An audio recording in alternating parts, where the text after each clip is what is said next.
A finales del siglo XVII nosotros vivíamos al sur de Wisconsin, Estados Unidos, y a principios del siglo XVIII nos trasladamos al oeste del lago Erie. Hacia 1730 se formaron dos grupos, la banda de Bermellón, que se fue a Indiana, y la banda de las praderas, que se asienta en Illinois. A mediados del siglo XVIII se forma una tercera banda y se dirigen hacia Missouri. En 1830, en Missouri, las tres bandas se dividen y se crean dos grupos con nuevos líderes. Uno de ellos se instala en Kansas y otros se dirigen hacia Arkansas y Oklahoma, donde se instalan. En 1824, nuestros grupos, debido a su territorio ser ocupado por los anglosajones, solicitan al presidente mexicano Guadalupe Victoria permiso para sentarse en San Antonio, Texas.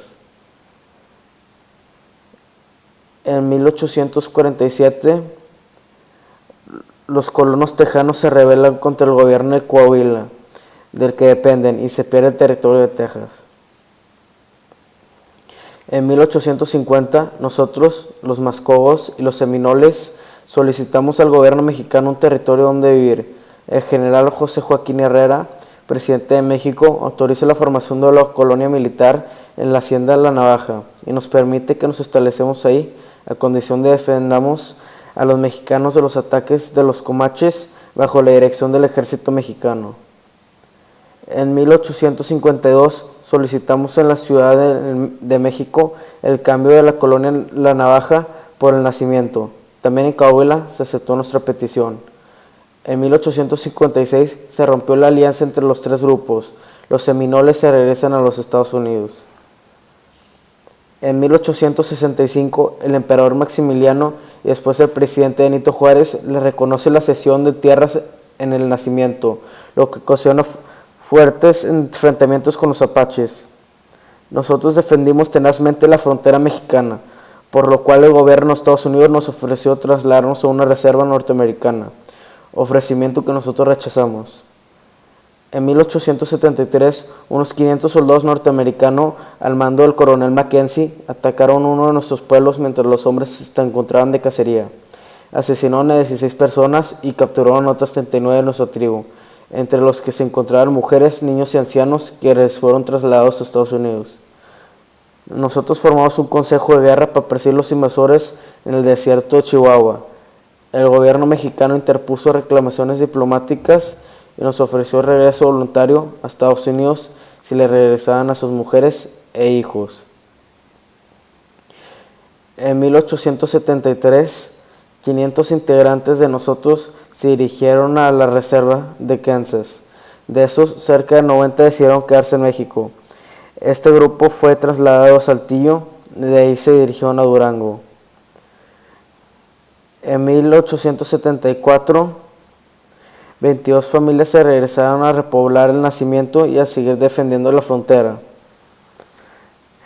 En 1877 y 1878 se repitieron las invasiones norteamericanas a Coahuila y Nuevo León, con el pretexto de la persecución de los comanches y lipanes que atacaban nuestro territorio.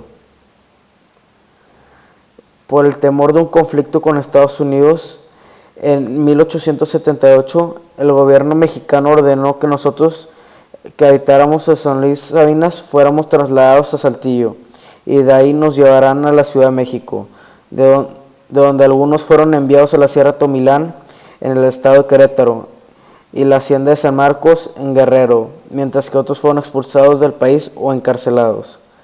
En 1883 se creó oficialmente nuestra reservación en Oklahoma, Estados Unidos.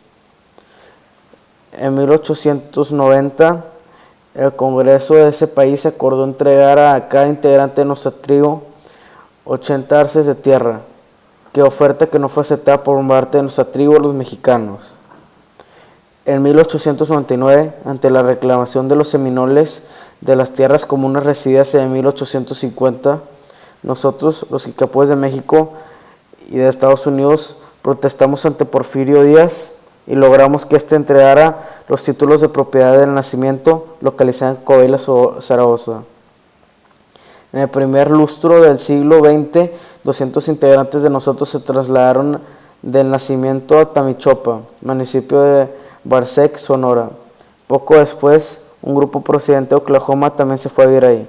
Actualmente viven en el lugar alrededor de 130 kicapúes. Al disminuir los combates en la frontera, nosotros nos decidimos a la agricultura y a la caza. Volvimos a usar armas durante la Revolución Mexicana, en las filas del maderismo y posteriormente en las del constitucionalismo. El presidente Venustiano Carranza emitió un acuerdo el 25 de octubre de 1919 en cual cedía terrenos nacionales a nosotros por una extensión de 7.022 hectáreas.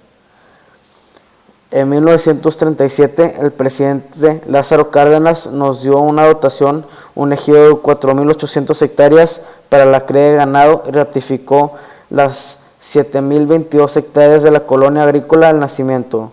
Nos entregó semillas, herramientas y troncos molares para el cultivo de maíz y dio derecho a la cacería de venado. El territorio nuestro, llamado Campamento de Invierno, se convirtió en un lugar sagrado donde se celebran desde entonces cacerías rituales, misas, ofrendas a sus dioses y danzas. Los gobiernos posteriormente se concentraron a respetar viejos acuerdos con los kicapúes y apoyarlos en demandas muy concretas de sus autoridades tribales y agrarias a través de la institución específica.